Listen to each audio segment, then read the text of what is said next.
In a quiet village tucked deep in the southern region of Nigeria, where red earth roads curved gently between palm trees and the sound of birds greeted every sunrise, lived a man named Chinedu Okafor.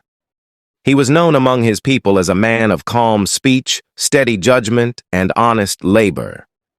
Chinedu was not wealthy in riches, but he was rich in reputation, and among villagers, his word carried weight. Chinedu lived in a compound inherited from his father, a compound that held history, laughter, tears, and the lives of generations before him. Like many men of his time and place, Chinedu had 2 wives, and he carried the responsibility of that choice with seriousness. He feared injustice and tried to the best of his ability to be fair.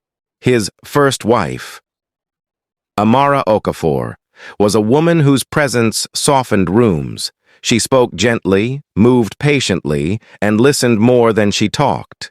Amara believed deeply that peace in the home was an act of worship, and she carried herself with dignity and restraint. When disagreements arose, she chose silence over harsh words, reflection over anger. Amara was the kind of woman whose kindness did not announce itself. She helped without being seen. She forgave without being asked. Neighbors often said that when Amara entered a place, tension seemed to leave quietly. Children felt safe around her.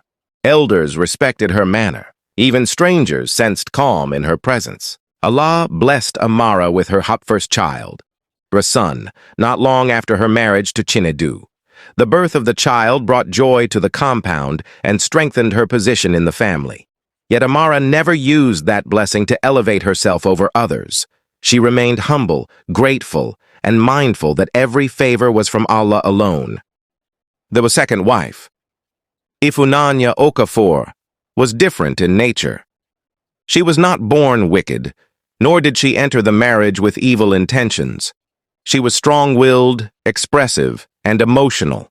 She loved deeply, but she also feared deeply. And where fear settled in her heart, patience struggled to survive. At the beginning of her marriage, Ifunanya tried hard to please her husband. She cooked well, worked diligently, and hoped to secure her place in Chinedu's heart. But as time passed, comparisons, some spoken, most imagined, began to grow inside her mind. She noticed how Chinedu sought Amara's counsel when making decisions. She noticed how visitors praised Amara's character openly. She noticed how disagreements in the compound often ended when Amara spoke. Though Chinedu never openly favored one wife over the other, Ifunanya felt overshadowed. Not by cruelty, but by contrast. And contrast, when mixed with insecurity, can become a dangerous seed. Ifunanya had a child as well, a son named Obinna, and she loved him fiercely. Yet even that blessing did not quiet the restlessness in her heart. Instead, she began to interpret ordinary events as signs of neglect. A smile not directed at her felt intentional. A conversation held in her absence felt suspicious. She started to believe that Amara was the reason she felt unseen. This belief slowly transformed into resentment. And resentment, when not confronted, does not remain small. Amara, unaware of the storm growing in her co-wife's heart, continued her life as usual. She greeted Ifunanya with respect, shared household duties fairly, and never spoke ill of her. But kindness, when met with envy, is often misinterpreted as pretense. Ifunanya began to withdraw. Her greetings grew short. Her eyes carried tension. She spoke less to Amara and more to herself. Inside her mind, thoughts repeated themselves until they felt like truth. She has taken my place. She is the reason I am not enough. She is the reason my husband listens elsewhere. These thoughts hardened her heart. In the evenings, when the compound quieted and the children slept, Ifunanya lay awake beside her son, staring into darkness. Instead of turning to prayer for relief, she turned inward, replaying her pain again and again. And the more she replayed it, the more justified her anger felt. Chinedu noticed the change. He noticed Ifunanya's sharp tone, her sudden silences, her restless movements. He tried to speak to her gently, reminding her that every home required patience and trust. But words spoken to a wounded heart often bounce off unhealed pain. "If you truly loved me," she once said, "you would see what I am enduring." Chinedu was troubled by her words. He wanted harmony, not division. He wanted his home to reflect balance, but he did not yet know how deeply the cracks had formed. Meanwhile, Amara sensed tension but chose wisdom. She prayed quietly, asking Allah to protect her home from discord and to soften all hearts involved. She understood that not every battle was meant to be confronted openly. Some were meant to be endured with grace. What Amara did not know was that Ifunanya's heart had crossed from jealousy into intention. A place where regret would soon be born, and where consequences would teach a lesson none of them expected. Days passed, and the tension within Chinedu Okafor's compound grew heavier, like thick air before a storm. What once felt like a home filled with balance now carried an uneasiness that no one could fully name aloud. Small misunderstandings turned into silent resentments. Simple conversations ended abruptly. Even the children sensed the shift and became quieter around the adults. Ifunanya's heart was no longer at rest. Every morning, she woke with the same tight feeling in her chest. She watched Amara move about the compound with calm purpose, sweeping the yard, preparing meals, guiding children with gentle words, and instead of seeing goodness, her mind twisted the sight into something painful. What once could have inspired her now tormented her. "She is pretending," Ifunanya often thought. "She wants everyone to see her as perfect. She wants to push me aside without lifting a finger." These thoughts were not spoken, but they shaped her actions. Her tone toward Amara became cold. She avoided sharing tasks. When Amara offered help, Ifunanya rejected it sharply, sometimes with words she later wished she could take back. Amara noticed everything. She noticed the change in greetings. She noticed the tension in shared spaces. She noticed the way Ifunanya's eyes followed her with suspicion. Yet Amara chose restraint. She reminded herself that hearts could be wounded in ways the eye could not see. She avoided confrontation, believing that time, patience, and sincere prayer could heal what words might worsen. Chinedu, caught between two different temperaments, struggled deeply. At night, he lay awake thinking of his responsibility as a husband and leader of his household. He feared injustice. He feared that silence might be interpreted as favoritism. Yet he also feared that confronting the issue directly might ignite more conflict. He prayed quietly, asking Allah to guide him toward wisdom. But Ifunanya's inner struggle was moving faster than reason. She began to isolate herself from the community. She stopped visiting neighbors. She avoided gatherings where Amara's presence drew praise. Each compliment directed at Amara felt like a personal wound. Each smile exchanged between Amara and others felt like confirmation of her worst fears. Her thoughts became louder than her conscience. Instead of seeking relief through patience or supplication, she allowed her anger to grow unchecked. She replayed past moments, reshaping them until Amara appeared as the source of all her unhappiness. In her mind, removing Amara's influence would restore her dignity and peace.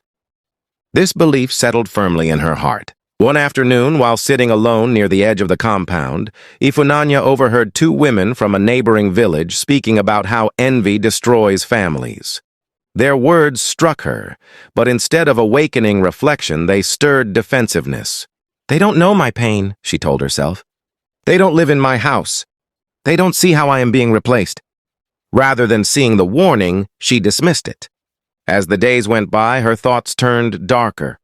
She began to imagine ways in which Amara could lose the favor she enjoyed. Not through open harm, but through subtle means. Ways that would make others turn away from her, including Chinedu. At first, these thoughts frightened her. She would shake her head and whisper, "This is wrong." She would remind herself of her faith, her child, and the fear of accountability before Allah. But the whispers returned. Each time they came more boldly. One evening, after a particularly difficult day, Ifunanya sat alone while the compound slept. Her son Obina lay beside her, breathing softly. She watched his chest rise and fall and felt a sharp pain in her heart. "I am doing all this for you," she told herself. "I am fighting to protect my place, your place." In that moment, she convinced herself that her intentions were justified, even if her actions were not yet clear. She believed that desperation excused choices that patience would forbid. This was the moment her heart crossed a dangerous line.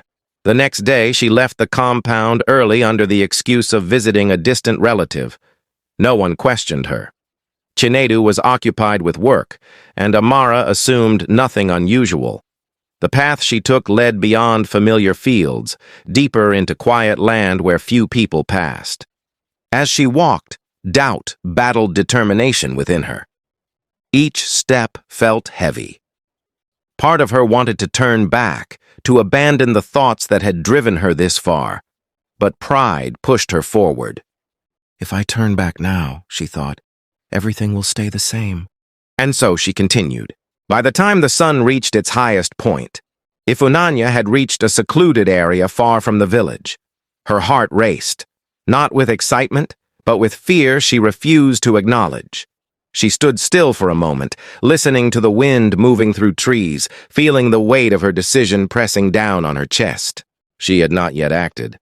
But the path she chose that day would soon teach her that intentions alone can carry consequences, even before actions are fully realized, and that no wrongdoing, no matter how hidden, escapes the wisdom and justice of Allah. Unaware of the storm forming beyond the compound, Amara continued her day with quiet devotion. She prepared meals, tended to children, and paused occasionally to make dua, asking for harmony in her home. She felt a strange heaviness in her heart, but could not explain it. Chinedu, too, felt unsettled. He sensed that something unseen was approaching, something that would test his family in ways he could not yet imagine. The seeds of jealousy had already been planted, and soon their bitter fruit would begin to appear. The sun was already leaning toward the west when Ifunanya returned to the village. Dust clung to her feet, and exhaustion weighed on her body, but the heaviness in her heart was far greater. She entered the compound quietly, greeting no one, her mind restless and unsettled. Nothing outward had changed. Amara still moved calmly through the compound. Chinedu still carried out his responsibilities. The children still laughed and played. Yet something invisible had shifted. That night, Ifunanya could not sleep. She lay awake listening to the sounds of the night, her thoughts racing. She replayed the journey she had taken, the thoughts she had entertained, and the dangerous resolve that had formed in her heart. Fear crept in, but instead of pushing her toward repentance, it made her defensive. "Nothing has happened," she whispered to herself. "No harm has been done. But the heart knows when it has strayed, even before the body acts." The following morning began like any other. The women prepared food, the children gathered water, and Chinedu left early for his work. Amara fetched water from the large clay pot kept in the compound, unaware that Ifunanya had watched her closely the night before, her mind clouded with suspicion and resentment. Ifunanya busied herself with chores, forcing normalcy upon her actions. Yet her eyes constantly drifted toward the water pot, then toward Amara, then away again. Her heart beat unevenly, torn between fear of Allah and stubborn pride. Later that day, the children returned from play, thirsty and tired. Without thinking, Obina, Ifunanya's son, rushed toward the pot and drank deeply from the water before his mother could stop him. At first, nothing seemed wrong. But before sunset, Obina began to complain. His stomach ached. His body felt weak. His eyes lost their usual brightness. Ifunanya noticed first. She placed her hand on his forehead and felt heat. Panic stirred within her, sharp and sudden. She called his name, shook him gently, and offered him food, but he turned away weakly. Fear seized her heart. As the evening progressed, Obina's condition worsened. He cried softly, clutching his stomach, his small body trembling. Neighbors gathered, offering advice and concern. Someone suggested herbs. Another recommended rest. Amara brought warm water and spoke comforting words to the child. Chinedu returned home to find his compound in distress. "What happened?" he asked, his voice firm but worried. No one had an answer. They tried what remedies they could, rest, prayers, simple treatments, but Obinna did not improve. Instead, his breathing became labored and his strength faded. Ifunanya sat beside him, her heart pounding violently in her chest. Guilt began to rise. At first, she pushed it away, but as she watched her child suffer, memories returned uninvited. Her dark thoughts, her dangerous intentions, the path she had chosen days earlier. Her chest tightened. Her hands trembled. "What have I done?" she whispered. That night, Ifunanya did not leave her son's side. She did not eat. She did not sleep. Every cry from Obinna felt like a blade against her heart. She watched Amara kneel nearby, silently making dua, tears glistening in her eyes as she asked Allah for mercy. Amara did not accuse. She did not question. She simply prayed. This broke something inside Ifunanya.